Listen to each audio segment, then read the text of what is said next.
और आइए दोस्तों एक बार फिर से जान लेते हैं आज के उत्तर प्रदेश की सभी 75 जिलों की लेटेस्ट महत्वपूर्ण और बड़ी खबरों को। उससे पहले आप यूपी के किस जिले या शहर गांव से खबर को देख रहे हैं हमें कमेंट बॉक्स में जरूर बताएं। साथ ही वीडियो को लाइक कर खबरों को आखिर तक जरूर देखें। सीएम योगी ने कहा वक्फ से मुक्त अवैध जमीनों पर बनेंगे गरीबों के घर, संपत्तियों के बंदरबाट पर लगेगी रोक।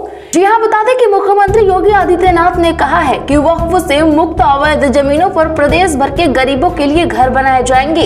इतना ही नहीं, वक्फ संशोधन बिल के पास होने के बाद जमीनों की बंदरबाट पर भी रोक लगेगी। उन्होंने विपक्ष पर निशाना साधते हुए कहा कि यूपी की तरक्की से दंगाइयों और उनके आकाओं को दिक्कत हो रही है। वक्फ संशोधन बिल को मिली राष्ट्रपति द्रौपदी मुर्मू की मंजूरी, अस्तित्व में आया नया कानून।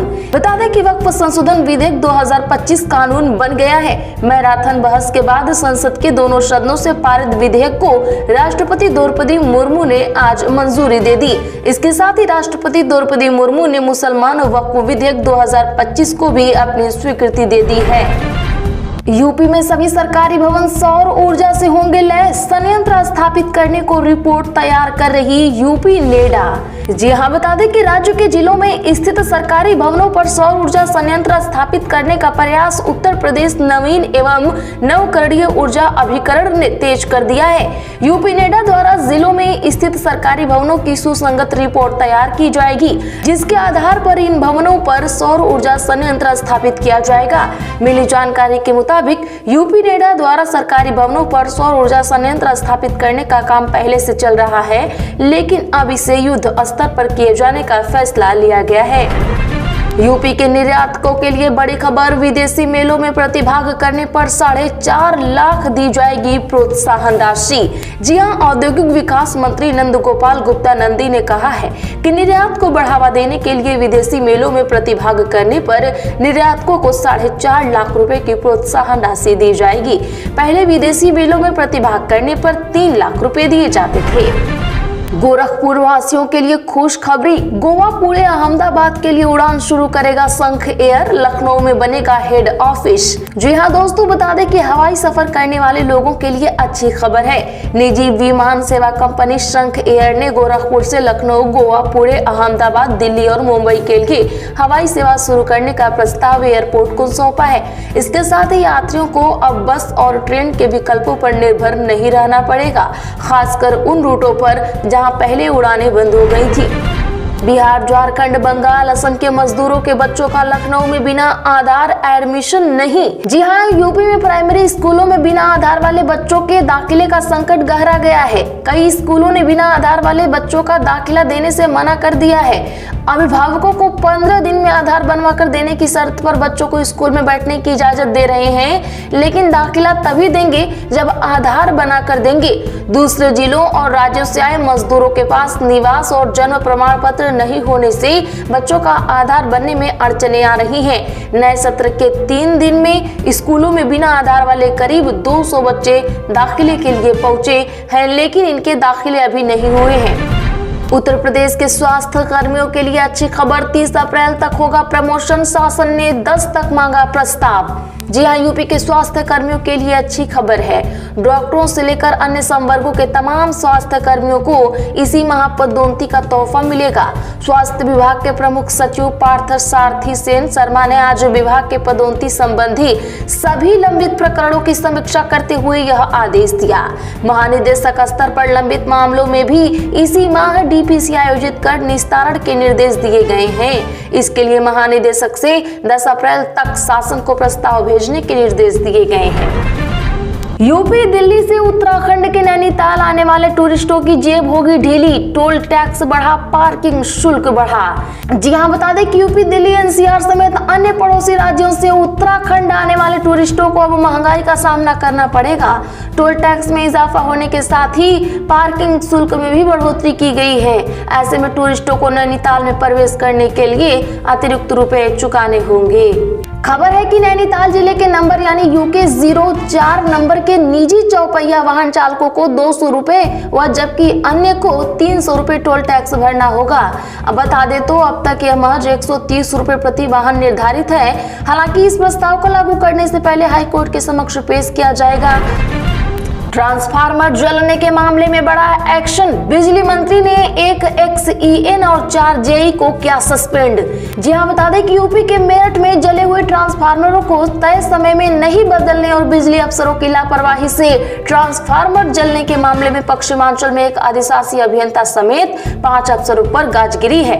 बिजली मंत्री के निर्देश पर 5 अफसरों को सस्पेंड कर दिया गया है। कार्रवाई MDPVNL ईशा दुहन ने की है। बिजली मंत्री के शर्मा ने पिछले दिनों निर्देश जारी किए थे कि ट्रांसफार्मर न जलने पाए। जले ट्रांसफार्मर को तत्परता से बदलने के निर्देश दिए थे, लेकिन इन्होंने ऐसा नहीं किया और फंस गए। वक्फ के नाम पर कब्जे वाली जमीनें वापस लेंगे, सीएम योगी ने आगे का भी बताया प्लान। जानिए क्या क्या होगा। जी हां दोस्तों, बता दें कि मुख्यमंत्री योगी आदित्यनाथ ने संसद से पास हो चुके वक्फ संशोधन अधिनियम को लेकर आगे का प्लान भी साफ कर दिया है। महाराजगंज में योगी ने कहा कि लाखों एकड़ जमीन वक्फ बोर्ड के नाम पर कब्जा किए जाने का काम किया गया था, चंद लोगों का लूट का माध्यम बन गया था, जो अब पूरी तरह से जिस पर लगाम लगा दिया गया है। इन जमीनों को वापस लिया जाएगा। वक्फ बोर्ड की जमीन पर कोई डकैती नहीं डाल पाएगा। चौराहों की जमीनों पर कोई कब्जा नहीं कर सकता। जो भी सार्वजनिक जमीन होगी उनको विद्यालय, चिकित्सालय, कॉलेज एवं मेडिकल कॉलेज बनाने के काम में लिया जाएगा।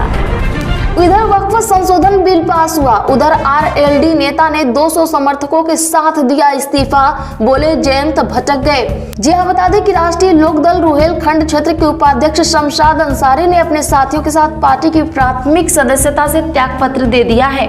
उनका कहना था कि केंद्र सरकार द्वारा प्रस्तुत किए गए वक्फ संशोधन विधेयक का रालोद के राष्ट्रीय अध्यक्ष जयंत चौधरी द्वारा समर्थन दिए जाने से मुस्लिम समाज आहत है और स्वयं को ठगा महसूस कर रहा है। अन्नदाता का हित सर्वोपरि, फसलों को आग से बचाने का हो युद्ध स्तरीय प्रयास, गोरखपुर में बोले सीएम योगी।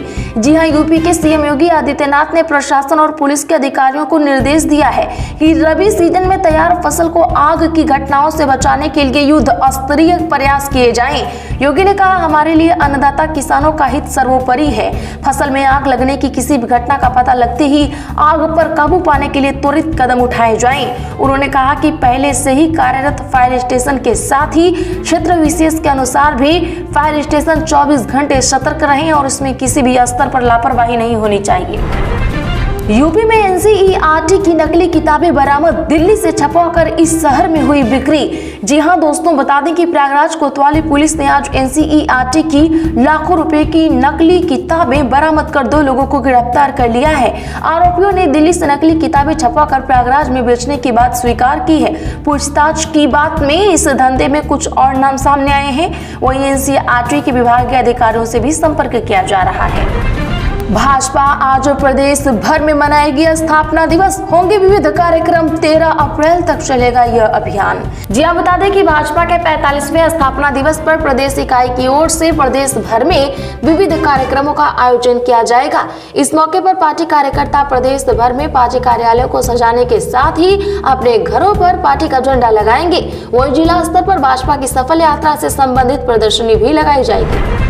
रामलला के ललाट पर सूर्य तिलक का हुआ फाइनल ट्रायल, भक्तों पर ड्रोन से होगा पवित्र सरयू जल का छिड़काव। जी हाँ, बता दें कि अयोध्या में रामनवमी का पर्व रविवार को धूमधाम से यानी आज मनाया जा रहा है। रामनवमी का मुख्य आकर्षण रामलला का सूर्य तिलक होगा। सूर्य की किरणें बालक राम के मस्तक का अभिनंदन करेंगी। यह दुर्लभ संयोग 4 मिनट तक रहेगा। इसके लिए वैज्ञानिकों ने बीते कई दिनों से ट्रायल किए हैं। बता दें तो आज दोपहर ठीक 12 बजे भगवान सूर्य रामलला के ललाट का तिलक करेंगे। इसका लाइव टेलीकास्ट दूरदर्शन पर प्रसारित होगा। राहुल गांधी बोले निष्क्रिय नेताओं की पार्टी से होगी छुट्टी। यूपी में कांग्रेस ने जिला अध्यक्षों को दी पावर, अब टिकट भी उनकी सलाह से। जी हाँ, बता दें कि कांग्रेस उत्तर प्रदेश सहित पूरे देश में संगठन को मजबूत करने के लिए अब सिर्फ चेहरों की अदला बदली नहीं कर रही, बल्कि संगठनात्मक ढांचे में बड़े बदलाव की तैयारी में है। पार्टी टिकट वितरण की प्रक्रिया में भी बड़ा फेरबदल करने जा रही है। इसके लिए जिला कांग्रेस कमेटी को ज्यादा अधिकार देने की तैयारी है। टिकट वितरण में अब जिला अध्यक्षों की अहम भूमिका होगी, साथ ही उनकी जिम्मेदारियां भी तय की जाएंगी।